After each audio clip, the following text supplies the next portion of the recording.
From the foreshadowing of Luffy's Gear 5 early in the series to Shanks regrowing his left arm, One Piece has a lot of hidden details that most people didn't even notice at all. For example, when Blackbeard's minions attacked a Milk Maiden and then the revolutionaries saved her during the Reverie arc. The Milk Maiden Moda actually made her appearance long ago in the official One Piece manga cover chapter where she's hanging out with Ace. This is one of the 24 details I'll present in this banger of a video, so be prepared for the upcoming shocking One Piece hidden details. Like, did you know Ichiro Oda had a collaboration with the creator of Dragon Ball series Akira Toriyama? This was called Cross Epoch, and in this chapter basically there was a party where Dragon Ball and One Piece characters were enjoying a little get together, and our friend Shenron was there too, enjoying his tea. What's more crazy is that in a panel we can see that Luffy is flying on a Nimbus cloud, and if you ever seen Dragon Ball then you'll know that only people with pure hearts can ride Nimbus. This proves that our boy Luffy has a very pure heart, just like our boy Tanjiro Kamado. People with pure hearts win more friends. One of their qualities is remembering birthdays of their loved ones. Speaking of birthdays, do you know when our boy Usopp was born? See, you don't know. You don't have a pure heart. Let me help you become more pure. Usopp was born on the 1st of April. See the reference? It's April Fool's Day, the perfect day for a liar to be born. Do you know what else is perfect? That juicy red subscribe button that you see under the video. Smack that juicy subscribe button to get more of my juicy anime videos. Moving on, the animators for chapter 1062 hit a very hidden yet cool Easter egg. In this episode where Zoro was fighting King, in this particular scene, you can see Zoro showed us his name through hockey. Here is the Z-O-R-O. It's difficult to believe, but animators are giving us some cool Easter eggs. And do you guys know that in an interview with Oda, Oda stated that if Akainu was the main villain of the show, then Akainu could destroy the entire world in less than an hour. Oda is definitely plotting something crazy, and I always wonder how One Piece will end. We all know that Oda is a mastermind in writing the plot for his manga, but do you know what else he's a mastermind of? Foreshadowing the details in his mangas. Do you know that Oda foreshadowed Luffy's Gear 5 all the way back in Skypiea? Yeah, you heard that right. Where Straw Hats were dancing with Shandorians, you can see Luffy's dancing pose here was looking exactly like Gear 5. But maybe most of you know this already. So here's another foreshadowing. You see in the same manga panel that Luffy was dancing, we can see the drum sound effect kanji here, and it's exactly like the same one that we see for Luffy's Gear 5 Awakening panel, the drums of liberation. Am I the only one who thinks that Luffy's dance is trash? Just kidding, that's as good as a dance can be. Okay, so now this is going to be more like a theory. Do you know that when Roger's ship got closer to Laugh Tale, some people got sick? I'm talking about Buggy and Toki. Well, is this a coincidence? And one more thing is that two of them are the only confirmed Devil Fruit users on the ship, so it's possible that the Devil Fruit users get sick when they get closer to Laugh Tale. I'm counting this one as a hidden detail because you can see in One Piece chapter 1054, Shanks says Ben Beckman it's finally time to claim the One Piece. But one thing you can notice is in the Shanks crew, no one is a confirmed Devil Fruit user. And now it makes sense that Shanks may have known that Devil Fruit users get sick as soon as they get closer to Laugh Tale. So maybe this is why Shanks doesn't allow any of his crew members to eat Devil Fruit, so they can be the first ones to find the One Piece. The dots are connecting, and now I feel like a top level undercover detective. In chapter 705, where Doflamingo causes chaos, a desperate mother is looking for her child. She says that child is only 5 and he's wearing a bear shirt. In Japanese, bear means Kuma, so the mother who's looking for her child wears a Kuma shirt. So when finally mother and son reunite, we can see the child is wearing a Bartholomew Kuma shirt. I guess Kuma is pretty popular among normal civilians. Now this is quite a funny but bizarre fact. Sanji, Luffy, and Usopp, 3 of the dumbest characters, claim they never got sick in their life, while Luffy many times survived the deadly poison. So we can assume that Luffy is telling the truth and he has a wholesome immune system. But what about Sanji and Usopp? Usopp is a liar, and it may be possible they both said this just to show off. But do you guys know that when Doflamingo first showed his powers in the anime, most of the fans went crazy. Fans made a theory that Doflamingo got inspired by Spider-Man. Well, their expectations got crushed the moment when Oda stated that Doflamingo was actually inspired by Kamen Rider Super 1 in an SBS. Well, Oda also said that Kamen Rider was his favorite show when he was a child. Well, maybe these details were not enough, right? So hear this out. In One Piece episode 557, when the Fishman Island arc was going on, Luffy kicks Hody Jones, but Luffy didn't intend to kick Hody Jones. There was actually a subscribe button on Hody Jones, so just kick it already. Okay, I know that was not funny, but hear this one. Shandora is the only place in One Piece that has ancient poneglyph writings throughout the entire city. Not just only on the poneglyph, but on walls too. And talking about Shandora, do you guys know there's a monkey on the bell of Shandora? but not just any monkey, a monkey with a straw hat. And who do you think is the monkey with a straw hat in One Piece? Of course, it's none other than our favorite monkey boy, Monkey D. Luffy. Well, this was a very interesting one. Moving on to the next detail, this one is about Shanks, and in this manga panel, Oda made a mistake. You see, when Shanks went to visit the Gorosei, Oda forgot to draw Shanks' scar, which caused the fandom to go wild. People started making theories about Shanks having a brother or a clone. This one was hilarious. One Piece fans are mad about this in the anime and won't tolerate anyone disrespecting it, so stay careful when you encounter a One Piece fan. And talking about Shanks, do you guys know that when Ace went to meet Shanks, Toei Animation forgot that Shanks did not have his left arm? They literally showed us Shanks having both arms. I don't know, but I think Oda and Toei love to see Shanks without any scars or fatal injuries. I think this was intentional. Share your thoughts in the comments below. Now hear this detail carefully. Do you know that before the time skip, Nami already had powers? No, I'm not talking about her baton, and definitely not about her big stuff. What I am talking about is that she can feel, understand, and predict the climate and weather. You see, in Logtown, Nami literally predicted that a storm was coming. And not just here, she also predicted the rain in Alabasta. Okay, so we talked about Shanks already, but do you guys ever wonder who is the brain of the red-haired pirates? Shanks?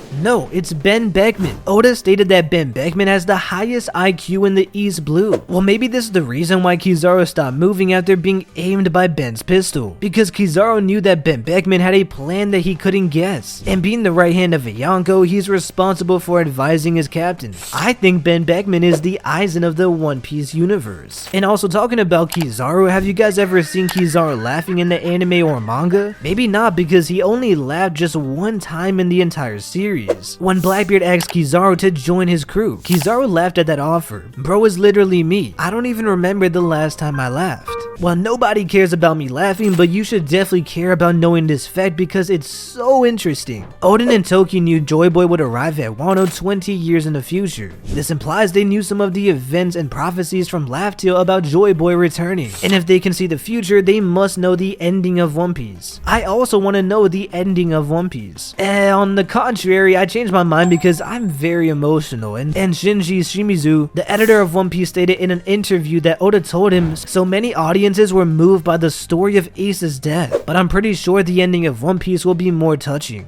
Damn, that's a big spoiler. I cried the whole night that Ace died, and I can't handle anything worse than that. I guess there's nothing we can do about it. Moving on, do you guys know that Sanji was going to be called Naruto? Yeah, you heard that right. However, due to Masashi Kishimoto's huge success in Naruto, Oda had to change his name. Well, they are similar too. Naruto has yellow hair, and so does Sanji. Naruto was a simp for Sakura, but still strong, and Sanji, he's a simp and he's also strong too. Moving on to the next hidden detail, there's only been a few times that we've seen Luffy's thought bubbles. In chapter 526, and also the moment where he defeats NL. In the NL one, he's thinking about Noland and the monkey pirates from Jaya and thinking if they can hear the bell ringing. But the reason why we almost never see Luffy thinking is because he thinks out loud, and it shows that he's free-spirited. Well, did you guys know that One Piece was never going to be named One Piece? It was originally called Romance Dawn. Yeah, you heard that right. Before One Piece, there was Romance Dawn. Luffy has a dream to become the Pirate King, just like Roger. But in Romance Dawn, Garp inspired Luffy to become a pirate, and Garp is the one who gave Luffy his devil fruit and hat. And there was a blue-haired girl named Anne instead of Nami. But later, Oda changed his mind, and now we're watching One Piece. Although Oda did name the first chapter of One Piece Romance Dawn. Now let's talk about the world government. Do you guys know the 3 pre-time skip admirals, Kuzan, Aokiji, and Akainu, are actually inspired by 3 real-life people? Kizaru was inspired by Kuni Tanaka, Aokiji is inspired by Yusako Matsuda, and Akainu was inspired by Bunta Sugawara. And they are the only characters in One Piece who are inspired by real-life characters. Well, I think Kizaru is also inspired by another fictional character who is none other than Shinchan's principal, our leader. While One Piece mostly focuses on real-life pirate life and adventures, you never see a character who wears an eye patch in One Piece. However, Oda confirmed that in the final scenes of One Piece, a pirate will appear with an eye patch. Another damn spoiler.